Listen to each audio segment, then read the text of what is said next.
నమస్తే అండి.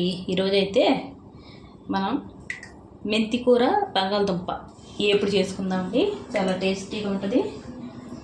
చూడండి, ముందైతే నేను బాండి పెట్టుకున్నాను. నూనె వేసుకుందాం. ఇందులోకి తగినంత నూనె అండి, ఏపుడికి తగినంత. కొద్దిగా వేడెక్కాలి నూనె అయితే. చూడండి, నూనె అయితే వేడెక్కింది. ఇప్పుడైతే ఆవాలు జీలకర్ర వేసుకుందాం. 1 టీ స్పూన్ ఆవాలు, 1 టీ స్పూన్ జీలకర్ర అండి. అలాగే ఒక 2 టీ స్పూన్లు పొట్టు మినపప్పు అండి. ఒక 2 ఎండు మిరపకాయలండి.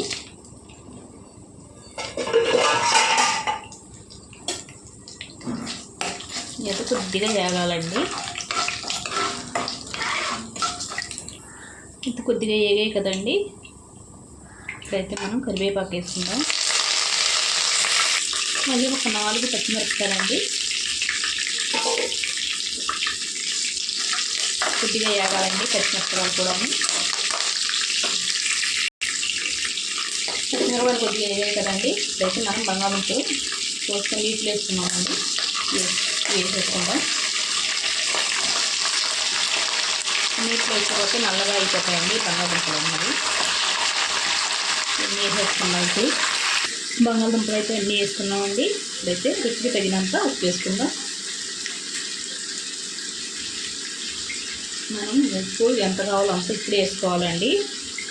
తర్వాత అయితే బంగాళదుంపలు లాక్కోవు. ఇప్పుడు ఉడికి అన్నీ వేగేటప్పటికి ఉప్పు బాగా పట్టుకుంటుంది ఉప్పుకి బంగాళదుంప అయితే. ఇప్పుడు ఇందులో తగినంత పసుపు అండి. పసుపు అయితే కొద్దిగా ఎక్కువే వాడుకోవచ్చు మనం, మంచిది కదా యాంటీబయాటిక్. మొత్తం బాగా కలుపుకుందాం. పసుపు ఉప్పు బాగా కలిసేలాగా ముక్కలకి. చాలా తొందరగా అయిపోద్దండి. ఎప్పుడంటే ఉడకబెట్టుకొని అయినా వేసుకోవచ్చండి. నేనైతే పచ్చియే వేస్తున్నాను. ఇప్పుడు మూత పెట్టుకొని మగ్గించుకుందాం బంగాళదుంపలు. చూడండి, ఇట్లా మధ్యలో మధ్యలో కలుపుకుంటూ ఉంటే బాగా మగ్గి మనకు బాగా ఎగుతాయండి. పచ్చివైనా మనం మంట అయితే మీడియంలో పెట్టుకుంటే బాగుంటుందండి. బాగా ఎగుతాయి ముక్కలు అన్నవి. బాగా కలిపేసుకొని మూత పెట్టుకుందాం.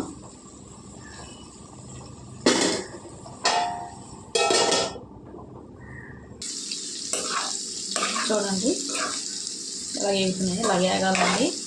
ఇంకొద్దిగా వేగాలండి. ఇంకొద్దిగా చేసుకుందాం. చూడండి, ఇలాగైతే ఎర్రగా వేగాలండి బంగాళదుంపలు. చూసారా, మెత్తబడిపోయినాయి ముక్కలు. ఇలాగంటే మెత్తగా కట్ అయిపోతున్నాయి. ఇలాగా ఉడికితే సరిపోతాయండి. ఇలా వేగాలి. ఇప్పుడు మనం వేగిన తర్వాత మెంతి కూర ఉంది కదండి, నేనైతే 1 కట్ట తీసుకున్నాను. బాగా లేతగా ఉందండి. ఇందులో 2-3 కట్టలైనా వేసుకోవచ్చు.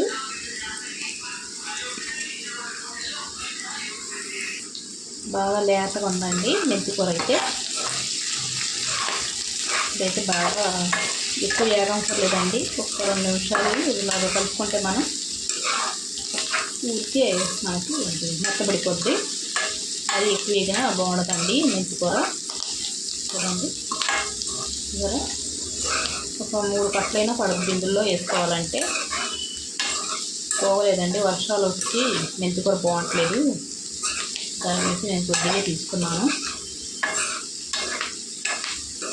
చూసారా, ఊరికే వేగిపోద్దండి మెంతి కూర. చాలా లేతగా ఉంది కదా, కొద్దిగా ముద్ర ఉంటే వేగదండి. లేతగా ఉంది కాబట్టి తొందరగా వేగిపోద్ది. ఇప్పుడు ఇందులో మనం కారం వేసుకుందామండి. కారం మనం తినగలిగినంత, ఎక్కువ తింటే ఎక్కువ, తక్కువ తింటే తక్కువ అండి.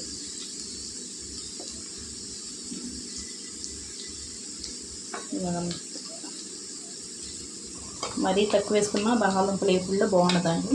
ఎక్కువే పడుద్ది. ఎక్కువ వేసుకుంటేనే టేస్ట్ కూడా బాగుంటుందండి. చూసారా, ఇలా కారం వేసుకొని కూడా ఒక 2 నిమిషాలు మనం కలుపుకుంటే కారం పచ్చివాసన అన్నది పోద్దండి. ఇప్పుడు దాకా కలుపుకుంటే బాగుంటుంది. ఇందులో మనం కొబ్బరి కారం అయినా వేసుకోవచ్చండి, చాలా టేస్టీగా ఉంటుంది. వెల్లుల్లి కారం, వెల్లుల్లి కారం ఏదైనా వేసుకోవచ్చు, చాలా టేస్టీగా ఉంటుంది. కలిపేసుకుంటే మనకి బంగాళదుంపలు మెంతికూర ఫ్రై రెడీ అయిపోద్దండి. ఇంతేనండి వీడియో నచ్చితే లైక్, షేర్, సబ్స్క్రైబ్ చేసుకోండి.